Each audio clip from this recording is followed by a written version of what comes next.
Kia ora, and welcome back to We Do B2B, the podcast by Blue Ocean where we unpick the ins, outs, ups and downs of B2B marketing here in Aotearoa, New Zealand. I'm your host, Dale Kerner, and I'm a B2B marketer like you. From emerging trends in thinking to inspiring real-world stories from smart, good people here in New Zealand, we're here to help the New Zealand B2B marketing community to become one of the best and brightest anywhere in the world. If, like me, you're a B2B marketer looking for a place to connect, learn, and be inspired, you have come to the right place. I'm joined on this episode by Bhavi, Ogra, and Julian, Liew-Young from Fisher Paykel Healthcare. This episode was recorded as a live conversation in front of an audience in Auckland where we dig into some of the fascinating details behind their successful launch of the Evora full CPAP face mask. It's a broad-ranging conversation that covers everything from aligning product development with marketing to mobilizing a sales force to planning and executing a go-to-market plan that won them countless awards at the Marketing Awards this year and last year. It's a fantastic conversation hosted live at the Marketing Association. So sit back, relax, grab a cup of tea if you will, and enjoy.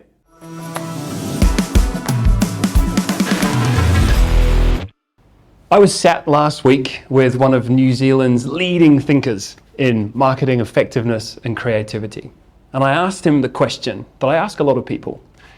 Do you have a good example of B2B work that you think represents excellent marketing creativity and effectiveness? Now, the answer that I got back was one that I have heard, I'm going to say close to 100 times. And fair enough, it's a good piece of work. The reference was the Jean-Claude Van Damme Perfect Split Volvo campaign. Now look, it's a great piece of work, but it happened 10 years ago and it came out of Sweden. And it got me thinking, with so much marketing and B2B creativity and great work in our country, why the fuck does no one say something from New Zealand? So that's really what tonight is all about. You know, while we don't have the budget for Britain that our B2C counterparts have, we don't have the big billboard toting TVC creds that they do. The work that comes out of the B2B marketing community in New Zealand is world class and it deserves to be celebrated. So that's what we're here to do tonight. So joining me from Fisher Paykel Healthcare, Bhavi Ogra and Julian Liew-Young, and they will be taking us through their journey in launching the Evora full CPAP mask. That's what we're here to talk about today. So it's a great case study. We're going to get right into the depths of how it came to market and what the thinking was that put it to market and why they won all the awards that they won last 2 weeks at the Marketing Awards. Bhavi, could you set the scene for us? What is sleep apnea? How does it relate to Fisher Paykel? And what was the strategic backdrop for the Evora full launch and campaign? Yeah, so as everyone can appreciate, it's a complex world, so I'm going to try and break it down and make it really simple for you to understand. Obstructive sleep apnea is a disorder that affects around about 1 billion people worldwide. And it's a sleep disorder, so it happens when you're asleep at night. And basically what happens is when people are asleep, the airways either completely collapse or they partially collapse, and that limits the airflow into the lungs. And then what happens is that there is almost like a signal that's sent to the brain to tell the patient, hey, I'm not getting enough air into my system. You need to wake up.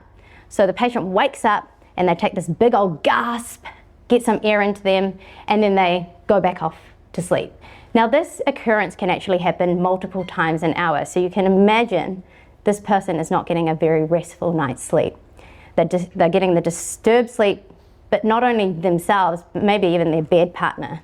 So the bed partner struggling the next day, tired, as well as the patient themselves. So the gold standard treatment for obstructive sleep apnea is something called CPAP.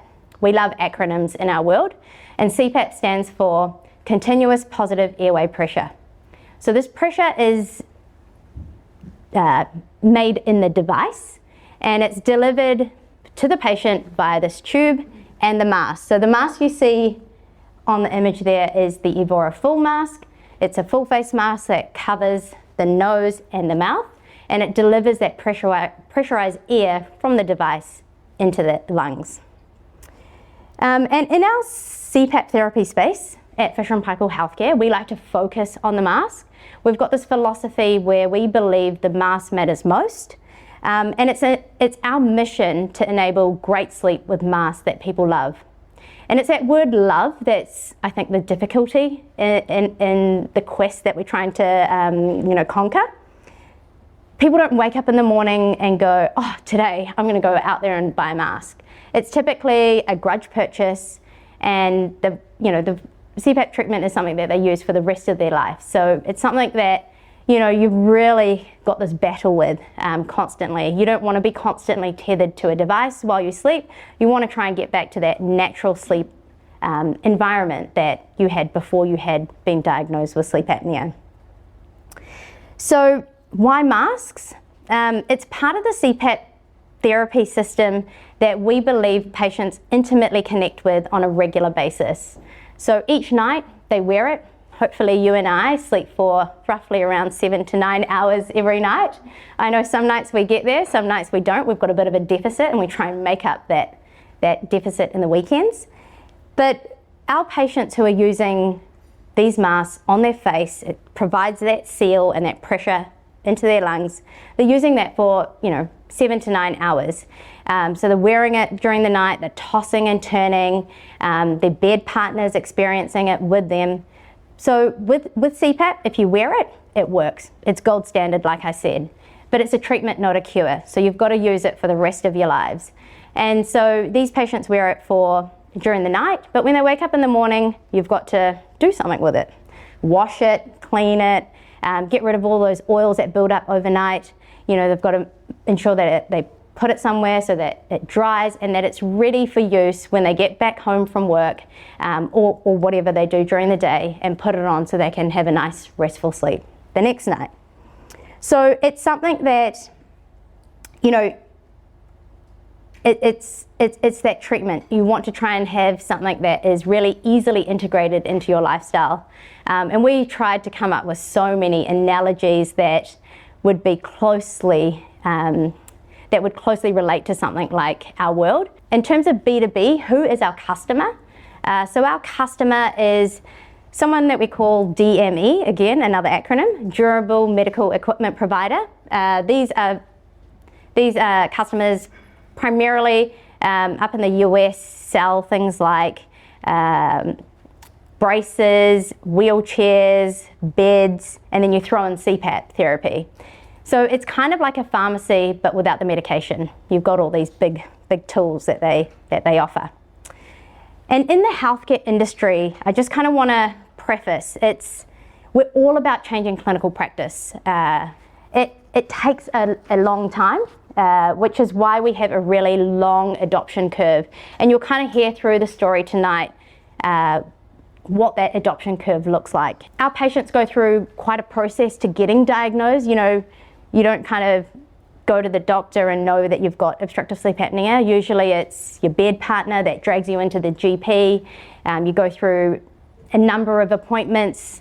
There might be some misdiagnoses along the way, and then finally the GP's like, yep, okay, I think you need to go see a sleep specialist. And then there'll be some testing involved. And of course, you don't test for sleep apnea during the day. It's something that happens at night, so you've got overnight testing.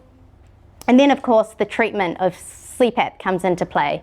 And it's up to these durable medical equipment providers to ensure patients stay on the treatment plan for the long term. So adherence is key. Trying to keep somebody on therapy is really key in our industry.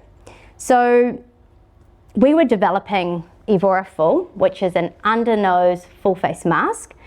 Traditional masks are fit over the nose, so they're quite big and bulky. A lot of the times we kind of hear people say, oh, it's like a Darth Vader mask. And so we already had others in the market who had introduced an under-the-nose full-face mask. But our customers around the world told us that there were still some unmet needs that they weren't currently getting from the masks that were already launched in this category. So we knew we had to take the time to get it right if we really wanted to be successful in this category and really ensure that quality and performance that Fisher Paykel Healthcare is known for is really set. So what I hear in that is just this unbelievably complex web of things that have to go right before that patient ends up with knowing that they need the mask, but then also having access to one, buying one, and being recommended one. So if we dial that back a little bit from the strategic standpoint in your camp, what was the direction that was set? What triggered the journey here from your side? Yeah, that's a really great question. So I guess in our business, there's one of our fundamentals that we're kind of guided by, and that's really to embrace difficult challenges. We believe solving complex problems simply leads to innovation and leads to meeting unmet needs that our customers and our patients have in our market. And that's the differentiation that we need to bring to the market. And also, I guess, to be a leader in mask innovation, we constantly need to be thinking about what we can differentiate through products, but also the services that we offer. Nobody wants bulky masks. People, like I said, refer to looking like Darth Vader. And it's something that we wanted to reduce from previous models that were existing in this category. I think it's with everything, we're kind of in a world where we're going to this whole miniaturization and how things integrate into our lifestyle, but we couldn't take so much out there that it wasn't functional at the end of the day. And so what we kind of came to was, we knew there was a market opportunity. We knew we had to take the time to get it right. There was still some unmet needs that we weren't addressing, and we went back and forwards, and it was, a pretty rough journey before it became smooth. And that was all in the quest to ensure that patients could get a really great night's sleep. And it comes back to that mission constantly. It's a really noble cause. I have to say, it's a wonderful thing to actually understand the heart and soul that goes into developing something like this. Now, Julian, the approach here hinged on one really, really deep insight, and that was, as I understand it, that the whole market had very low trust in the category. Whether that was patients, whether it was reps, whether it was clinicians, the whole concept of a full face under nose mask wasn't believed in, it wasn't trusted. And you hinged the campaign and the go-to-market around that. Now, how did you get to that insight? Yeah, that insight is really about skepticism, right? People didn't really trust this category. And I think it basically just comes down to the basic law of customer satisfaction. What do people expect, and what are they actually getting? What's that perceived performance? And in terms of that expectation, people wanted a mask that was really small and comfortable and wasn't going to interfere with your sleep. But our research showed us that they weren't quite getting that. So how did we uncover that research? Well, first of all, in terms of getting that expectation, we use a framework called Jobs to be Done. Has everybody heard of Jobs to be Done? Okay, great. I get a few fans out here. Basically, it's this idea of trying to identify what your customers' needs are and figuring out, if you provide this product to them, what problem in their life are they trying to solve? How will it make their life better?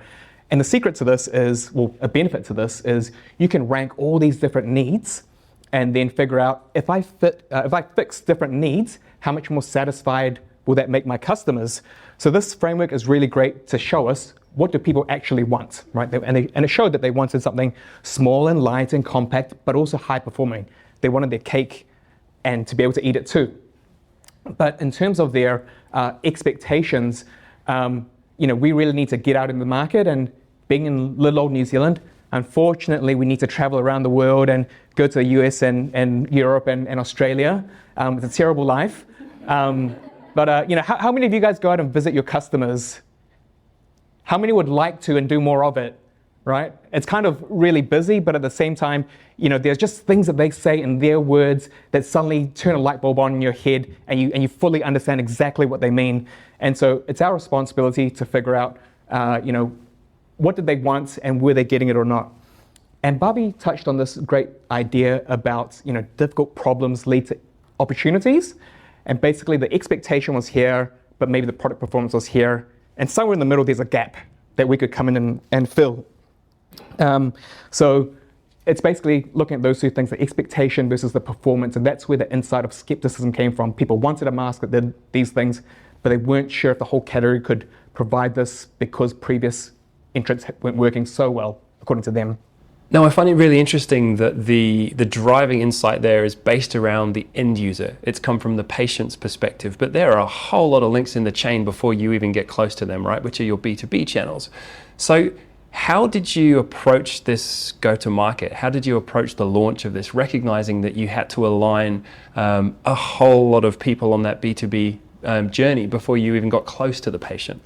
Yeah, that planning part is really a big part of what we try and do well at Fisher Paykel Healthcare. We take this framework of diagnosis, strategy, and tactics, and that sounds like a Mark Ritson thing. I know, there's nothing original about me, really. I basically just rip off everyone smarter than me. But the fundamental part here is that you try and figure out what the problem is, and once you know the problem, you know a strategy to approach that with, and then you finally figure out the tactics to actually approach that. I think as marketers, we see a problem and we jump to action, and that's great. We default to action, but sometimes we need to take a step back and figure out, well, why is this problem there in the first place? So if skepticism is the problem, then trust and proof is the solution. So in everything that we did, we tried to offer that proof and that trust. So when it came to our messaging, we had a tagline of performance made comfort, this idea that we could do both of those things.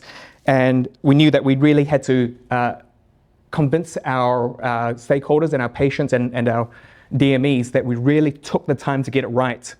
We may not be the first, but hopefully we're the best here.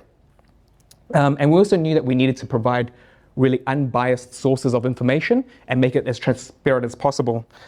So that's the messaging side. In terms of the product side, like Bhavi said, we really had to make sure that we got the product right.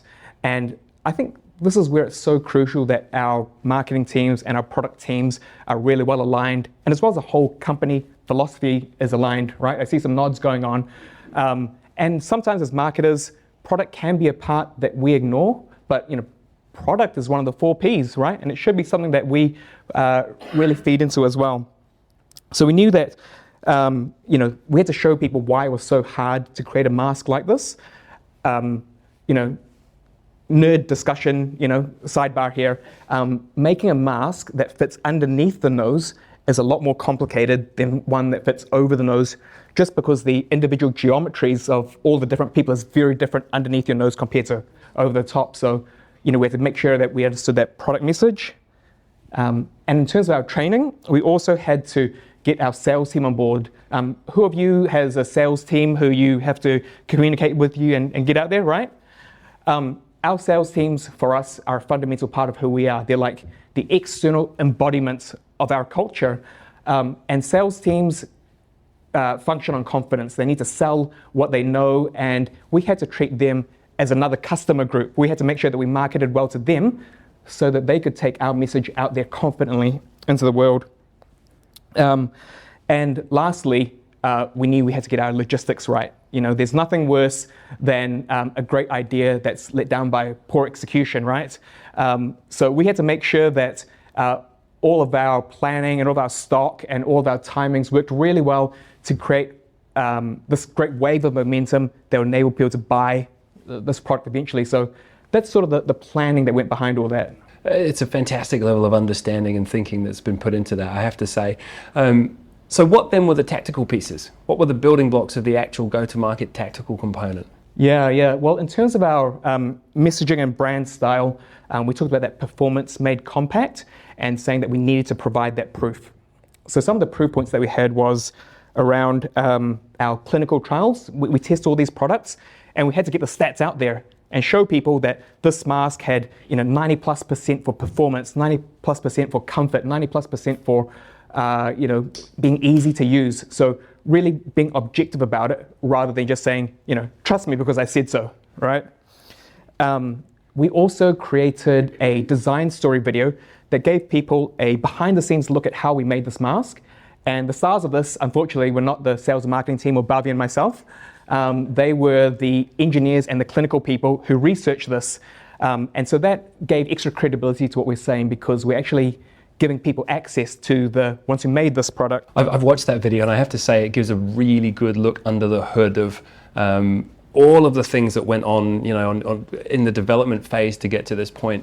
And one of the things that we talk about quite often is like these 3 building blocks of trust, like making sure that you've got clarity of the value that you deliver, showcasing that the organization is united to deliver, and then making sure that you've got the proof that you've done it before, you can do it again. And what that design journey video piece has done is really showed the alignment all the way through from the research insights to how you then, use carbon fiber here and design there, and it's a really solid exemplar of showcasing that alignment piece. Yeah, thanks. I think that's what we wanted to get across. This substantiation of why this mask worked and why ours was different. What were those individual little innovations that were unique to us that no one else had? I'm just going to add there. So you said that the marketing people weren't the stars of the design story video, but I have to kind of preface, we are the voice of the customer, and it's really important for us to ensure that throughout the development journey that we're constantly feeding in what those patients are asking us for, ensuring that their unmet needs are catered throughout that journey so that when that product does come to market, there's a really good product market fit. And let's be honest, things take a really long time to get to market. So what we're doing now is going to, hopefully be out in the market in the next 5 to 10 years. Don't drink your own Kool-Aid. Yeah. I love that approach of making sure that you are the voice of the customer, and that interplay between the marketing insight from the customer camp and then feeding that back into product development. I think that rings just as true for software as a service as it does for the space that you guys operate in. Totally. And a lot of this, I think, can feel quite overwhelming to a lot of our different healthcare professionals. Bhavi's got some great anecdotes around, how the market was feeling post-COVID coming out of this environment. So another thing that we tried to do was try and make all of our material as beautiful and attractive as possible. I mean, we're B2B, but we're still humans, right? We still love to see beautiful things. So we wanted to make this as engaging and easy and attractive, and hopefully people who are tired from dealing with all these COVID issues sees this bright, shiny bauble over there and go, ooh, that's cool. What's this new mask, right? So we're trying to get their attention there. I mean, hats off for launching a mask off the back of COVID. I don't know about you, but I was sick of the things. And there was obviously a timing piece there that had to fall into place, and I imagine a fair amount of communication that had to happen to try and build a little bit more faith and confidence and not just another mask. Yeah, for sure. I mean, establishing ourselves in this kind of prickly category was something that we knew we needed to do, like we did with all of our previous products. We also knew we had this really busy, overwhelmed healthcare industry in terms of the people and just the resources, the infrastructure that was out there, supporting these patients throughout their COVID journeys. And we also knew we had to elevate the Fisher Paykel mask brand that existed in the market with this product that came through. And of course, our ultimate goal is to provide a great night's sleep to the millions and millions of patients that we aim to give that gift through our products and services. Now, you talked earlier on about jobs to be done, and getting under the hood of what motivates and drives that patient base. But recognizing that you said as well that your sales team are an internal customer. They're a vital link in that chain, as they are for all of us. How did you surface insights around what their pains were and what their gains were through actually trying to take a product to market? And how did you then go about addressing them? Because you said trust was low, skepticism was there in the category, and trying to get a salesperson to sell something they don't believe in is like trying to push a car up a hill, right? How did you overcome that? First of all, we talk to our sales team and our sales managers. We've got a really open dialogue with them and a really collaborative dialogue. I don't know how you guys feel and whether any of your organizations feel a bit combative sometimes between different departments. I'm happy to say that we don't really have that. We can rely on what they say and have a really open conversation. And so one of the things that we really tried to do was ahead of our launch, right, we had a whole bunch of e-commerce and pre-launch activity going on that I can talk about later. But we got all of our US sales reps together and had a couple of days of training at the national sales meeting. And we got a bunch of engineers to go up there to be very transparent and provide answers to all their key prickly questions. And so they received this great training, really fell in love with the mask. Then as they went back home, on the weekend, we had all of the launch material sent round to their house. So their samples, their posters, their brochures, all their launch material. And then on that Monday, we officially launched the product with email campaigns and a bunch of other activity.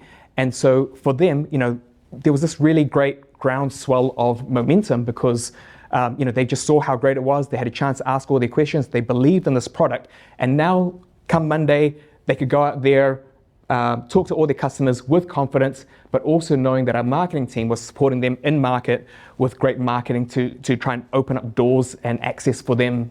There's a convenience factor in there, but I also like the intentional striking while the iron is hot. Getting the sales team really, really on board, excited, and hey, guess what? You can sell it from Monday, and it's all at home, ready for you to go out and actually take to market. It's a really well coordinated piece that.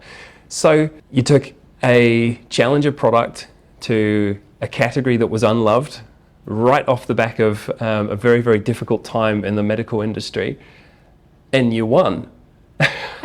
So Bhavi, take us through the performance. How did the thing go?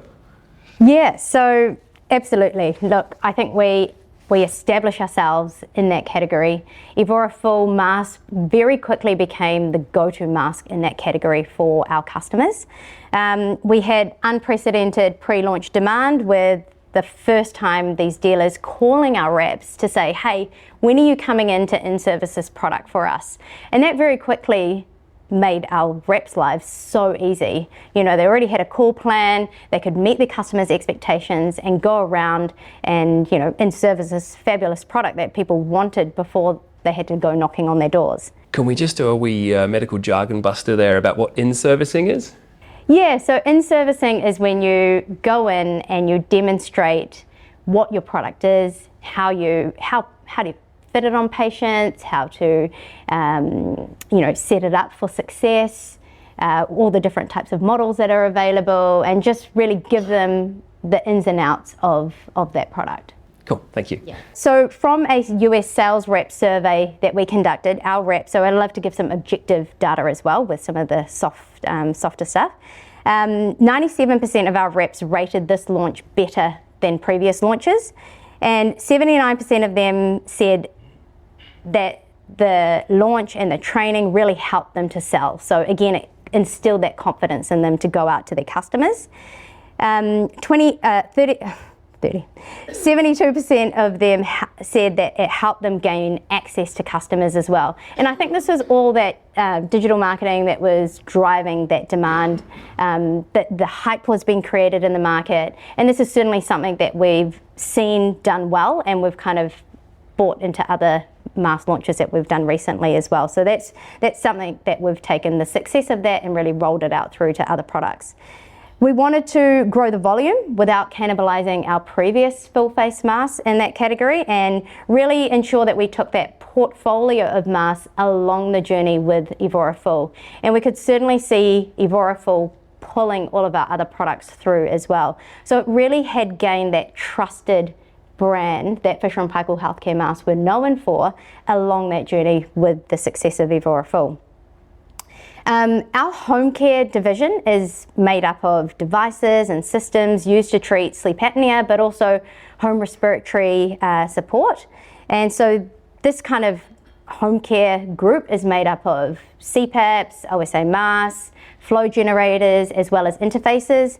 And the year ending FY24, so March 31 this year, the home care division made up of 37% of the Fisher Paykel Healthcare business, and there was a staggering 18% of revenue that came just from OSA masks. So that was pretty phenomenal growth, and as I kind of explained earlier, we've got a really long adoption curve.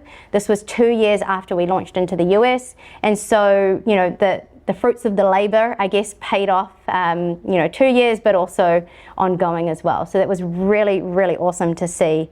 And yeah, just ensuring that we could get the product out there, we could build our brand, really be that trusted advisor. With such a long adoption curve, because I think a lot of us will be familiar with long sales cycles and, a deal taking 12 to 18 months to close.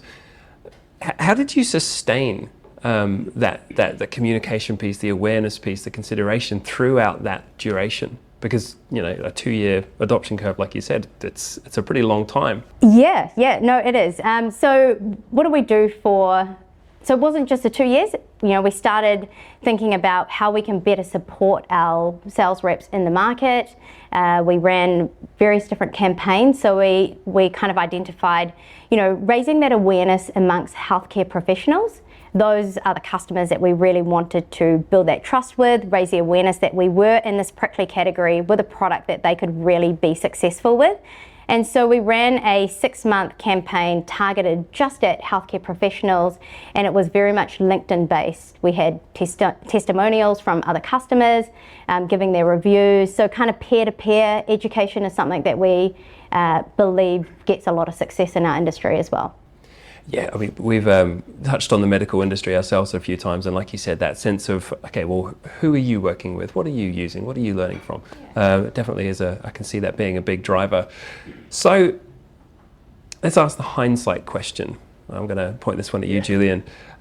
It's been a fair journey. I'm sure it had its downs as well as its ups.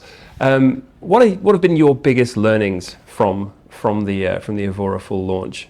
One of the things that worked really well was our digital campaigns and trying to generate pre-launch demand. So probably about 3 weeks before our launch, we put out a teaser video, and it was all, you know, dark and mysterious. Oh, there's something cool coming along here, right? So it starts to get people's attention and starts to get a little bit of mystery and curiosity out there in the market. Then 2 weeks before launch, we offered exclusive pre-launch access to our e-commerce dealers, so only they could sell the product. And what that did was, it sort of acted like a free source of advertising to the market, because they're saying, well, I've got this great opportunity here and I can sell it, and they're doing a lot of that pre-launch demand generation for us. But it also helped our bricks and mortar customers to see, oh, there's something new there. What's happening? Can you come in and sell me this mask? I've seen it online. How come I don't have it either? And then finally, on launch day, we've got that launch email, but all of that demand is being created so that our sales reps can go in and activate all the sales on that pre-launch demand that was generated. So probably that integration across different media was something that worked really well that we're going to use going forward. And I like that you speak about things like mystery and intrigue. You know, you're selling to healthcare professionals, but the fact that you've got those emotional drivers that actually still matter, because guess what, they're still humans.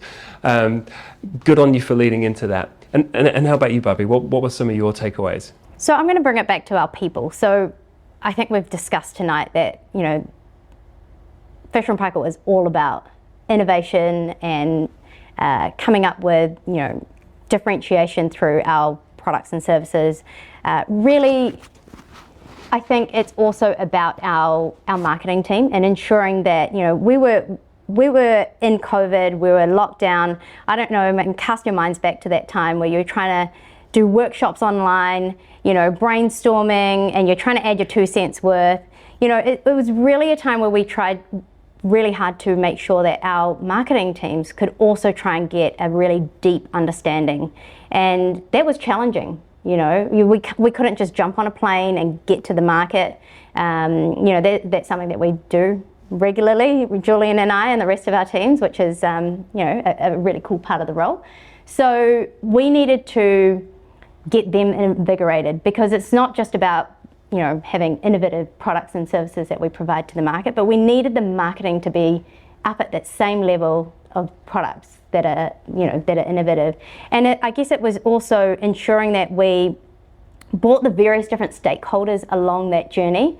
You know, we can't just expect marketing to have a seat at the table. You know, we've got to earn that respect and earn that seat. So it was all about having that constant check-in with the right stakeholders along that journey and making sure that what we were doing, you know, it resonated with them as well. And I always think, you know, people always add a diversity of thought at every stage of that process. So yeah, I think it was certainly the challenge of getting everybody on board. And, you know, we had this great idea and tactics in mind, but it was ensuring we took that senior executive and other stakeholders along that journey with us.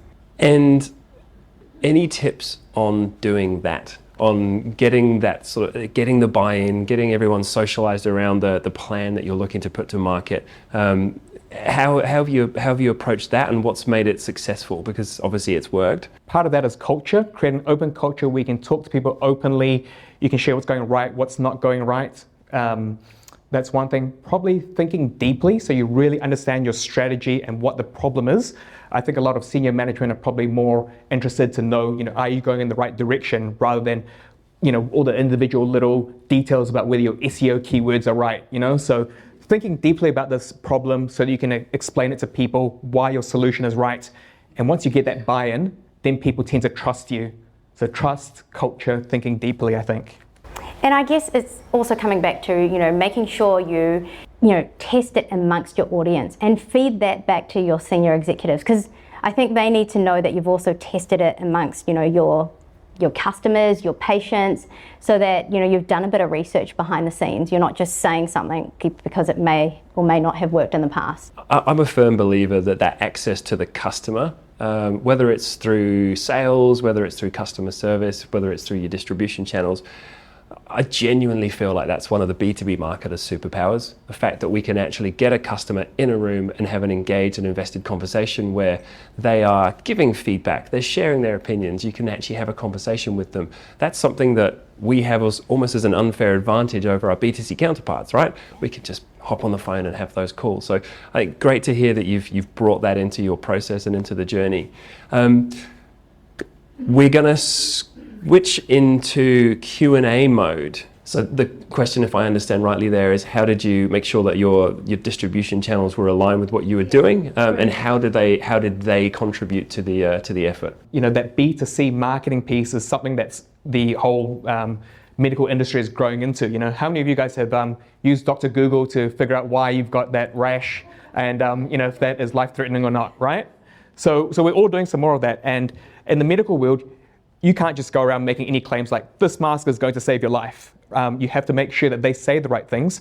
So we do a few things. We write word descriptions, which is pre-approved content that we can give to them so they can throw it up on their website. It makes it super easy for them, right? Because they don't have to think about, am I saying the right things?